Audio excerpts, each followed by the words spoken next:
Allahabad high court ने interfaith couple को रिहा किया, हिरासत को नाजायज और हुकूक की खिलाफ वर्जी करार दिया। प्रज्ञा ठाकुर का ऐलान, उनकी टांगें तोड़ दो। बीजेपी की प्रज्ञा ठाकुर ने गैर हिंदू घरों में जाने वाली बेटियों के वालिदैन को सजा देने का मुतालबा किया।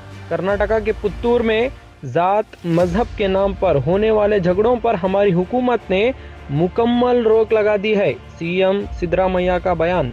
बिहार विधानसभा इंतखाबात, कांग्रेस इंडिया इत्तेहाद के खिलाफ 61 हलकों पर चुनाव लड़ेगी। डॉक्टर जी परमेश्वर का सवाल, सड़क पर नमाज पढ़ने पर भी पाबंदी लगाई जाएगी। वजीर दाखिला परमेश्वर का अहम बयान। सीज फायर की खिलाफ वर्जी के बाद सख्ती से मदद की फराहमी पर पाबंदी लगाने की इजराइल की खबर। मंगलूर के उल्लाल में नाबालिग लड़की पर ज्यादती, मुलजिम मालिक की तरफ से गिरफ्तार।